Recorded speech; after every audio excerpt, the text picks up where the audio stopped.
Welcome back to the second part of last week's episode. We are with Lovejoy Gurajena, and she is going to be telling us about her experiences as a young woman with albinism in the Matabeleland region. Lovejoy, welcome to the show. Okay, thank you. Thank you so much for joining us. Can you please just take us through some of the experiences that you've had as a young woman growing up with albinism in this region? Okay, thank you. You know what? I was in rural areas in Shombe. I was learning in rural areas. There's this other day, I was in grade 2, and the headmaster of that school, she was very good. Then I went to the board so that in proper, I can't see proper. Then when class, then vakatanga kuisa msindo, yeah, kuti bharidzira bhapo chichi. I'm short-tempered. Ndakabva ndabva kuboard nenyaya yekuti ndandatsangwa ndabva kuboard ndandatsangwa ndikasvika ndakagara pasi ndikabva ndatanga kunyora zvinhu zvasiri kuboard. Then teacher vakabva vatanga kumaka vakabva vandirova. I can't explain what happened that time. The other day I went to the teacher. The same thing happened again. Then I tried to explain to the teacher what happened, what. And the headmistress talk about dana msangano kuchikora to educate vana vechikoro with that class about me. Saka from that day vana vakabva vatanga kunzwisisa kuti chichi ndikava ndatora ngava ndatogadzikwa kufront class kufront kumberi kuitira kuti nyatsoona zvakanaka. From that day handina kutanga kunyora zvakashanda ndikava ndatoona kuti I can do it ndikava ndatanga kutonyora zvakanaka, but because of short temper ndanayo ndakabva ndanyora zvaya zvisiri izvo paboard. Then I explained my thing to the teacher vakabva understand, then ndikatanga kutoitawo zvakanaka.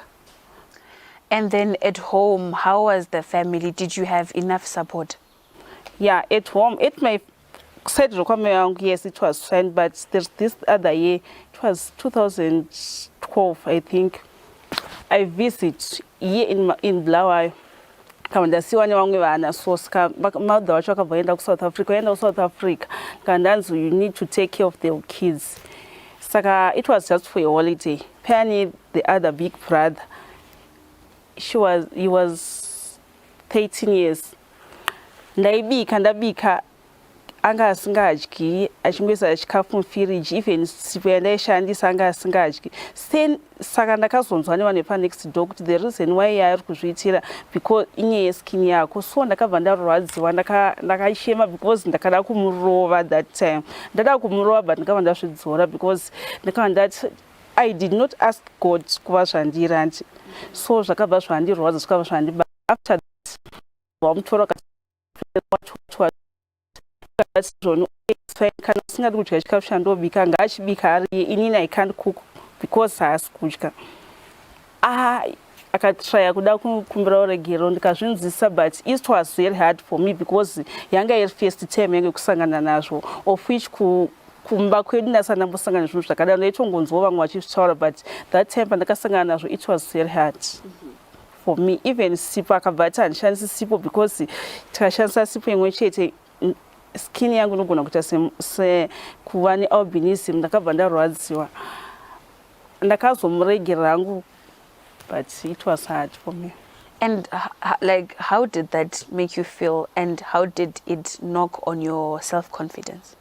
That time I told my mother that I'm now coming back home because I can't survive like this. I'm also a human being. Albinism is just the skin. We are the same. It's just the skin. We are the same. So it was very hard for me.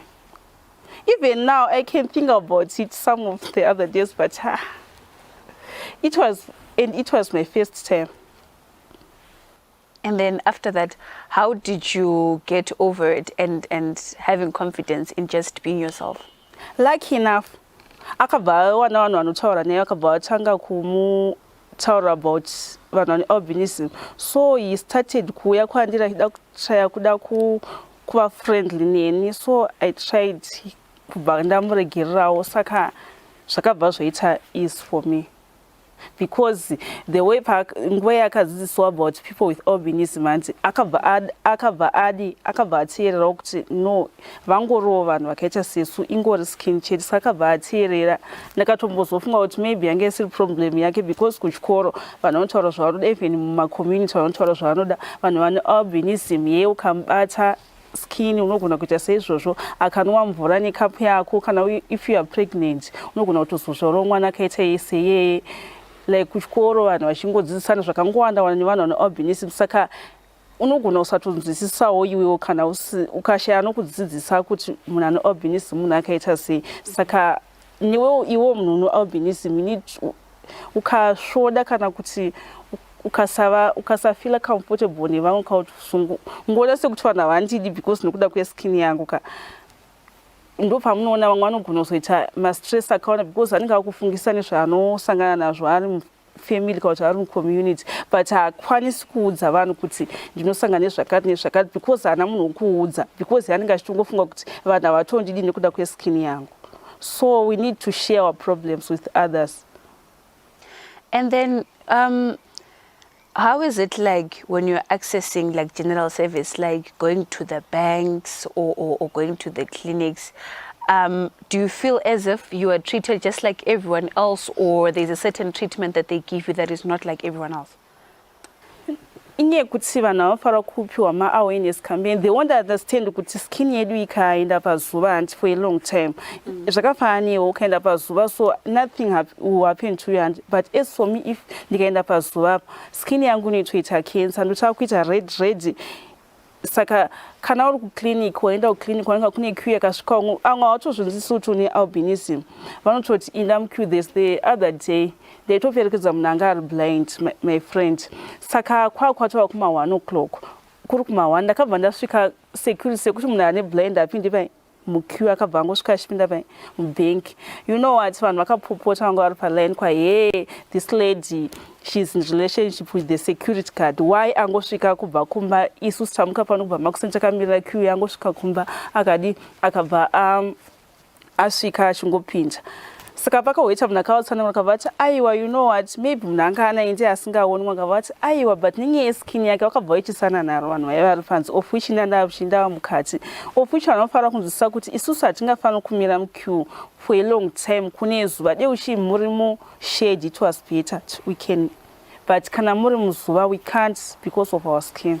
So vanofanira kutinzwisisa kuti kana kuri kuchipatara, even kumabanks kunoitwa maqueues, so tinofanira kupiwa kuti vatikurumidzire kuti tisatsvaniswa zvakanyanya. Okay, and then how does it make you feel, Lovejoy, when people around just call you with these funny names and discriminatory names?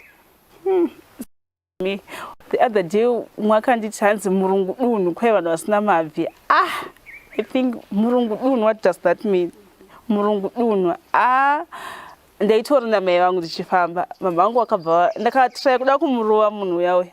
Kwakuenda mangu amusiye ana chaanoziva, but iko zvino because ndaunyazoziva. At first neniwo zvaitondiremerawo nemazita andaidangwa nechicha ndaidangwa ndiri kumusha kuti kati why but iko zvino ndakunzwisisa. Even nyange ndikapinda mutaura munhu akanditi musope kana kuti akanditi murungu dunhu akanditi mukawo, handitombotsamwa because anenge achingodana ndinotoda kuti anenge achingodana nezita raanodana, but ini zita rangu ndinoriziva ende futi handimbochi ndikaita nkawo, no, zita rangu ndinotoriziva ende ndingoriwo munhu saye, so there's no the difference. Okay, and then do you think there are enough counselling programs for young women with albinism because of the way people at an early age will treat them, especially maybe in schools? Do you think there are enough programs to counsel them to make sure that they have the self-confidence they need? I don't think zviriko because zvinofanira kuwedzerwa kana zviriko zviwande, because you know what, vanhu vane albinism mukasangana vari vakawanda kudai vakada kutsanangura zvavanosangana nazvo, you end up kutochema, but umwana kuziva kuti handina kukuzviudza, handina munhu kuzviudza. Even mufamily akaabhusiwa anti haakwanisi kutaura kana kuzviburisa, but isusu sevanhu vane albinism tinofanira kubatana, isusu tange tatobatana sevanhu vane albinism kuti tikasangana problems you can share with someone, then someone okudza kuti let's go for a counselling kwakati, but ini ndikatanga ndasvoda nazvo handi ndichinyara ndichizvichengeta mumwoyo mangu, I can't get any counselling. And then in an interview that was done with Miss Minato, she highlighted kuti girls and women with albinism, they're often victims of gender-based violence, and you don't receive enough attention or access to the support services aimed at gender-based violence victims.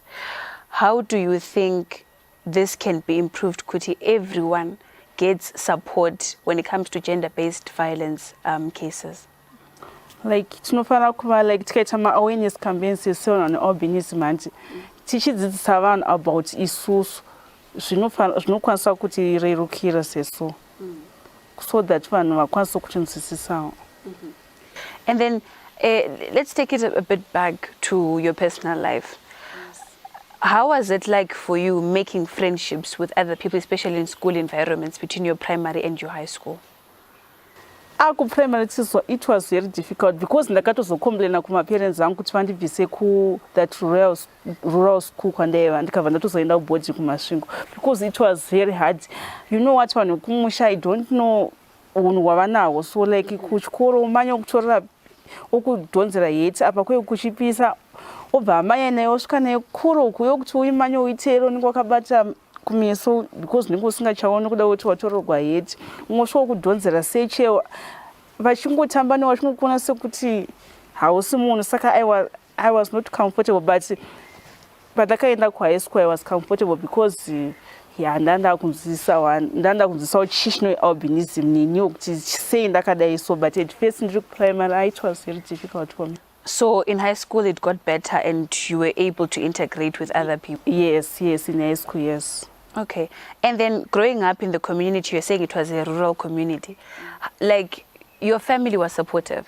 Yes. And then the community, how did the community, treat you?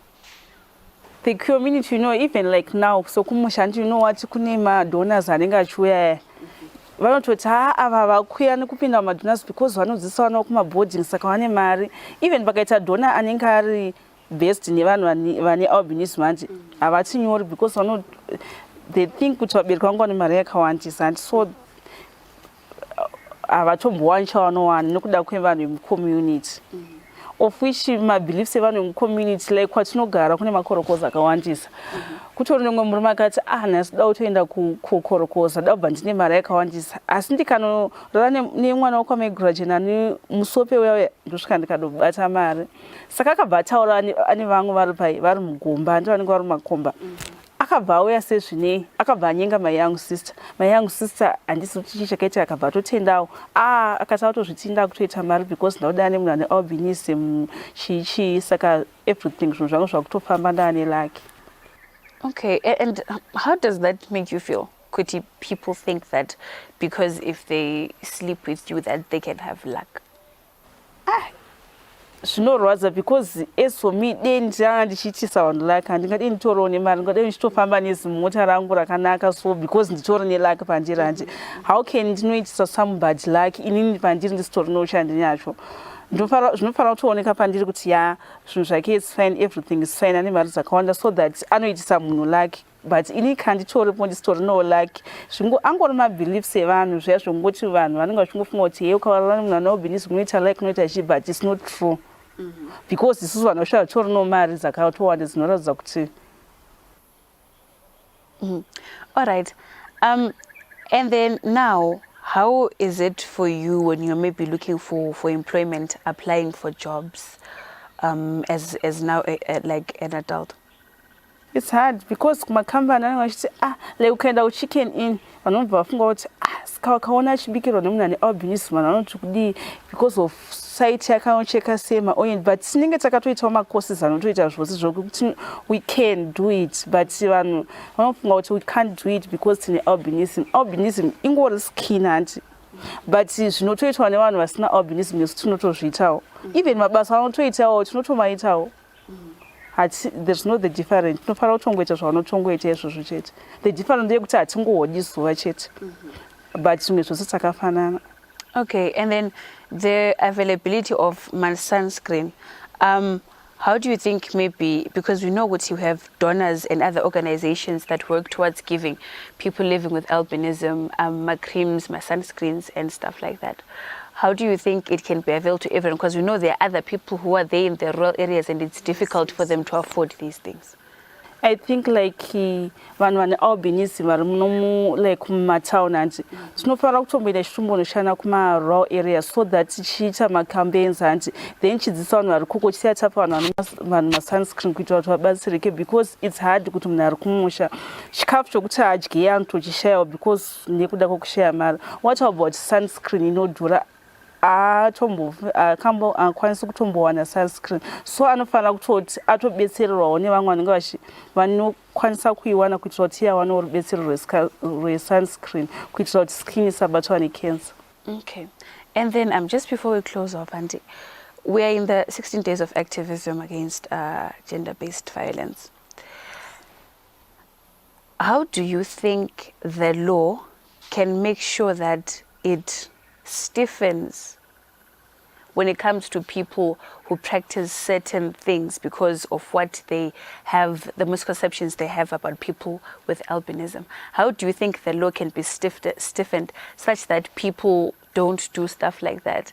Just like saying if you pull out the hair of someone, or if I sleep with someone with albinism, I will get rich. How do you think the laws can be stiffened in that area? I think kutosungwa cheko because munhu akaita izvozvo hanzi umwe munhu akasawana even akasaindirwa polisi akasungwa the next person anoti anobva atoteedzera kuti asika zvina basa kaizvo because uyu akaita but haana kutombosungwa angori kufamba saka kana munhu akaripota iswana nealbinism hanzi we need to feel free kuti zvatinenge tasangana nazvo we need to share so that vanhu vanzwisise even mucommunity okwana even someone you can share your problems with so that they will help you kuti ukwanise kuendesa maproblems ako somewhere else so that ubatsirike because kana ukangoramba une problem yako uri wega pasina wemutemo kauti kuti zviindike zvinongoramba zvingodzokera at the same time zvinenge zvichingoitika izvozvo.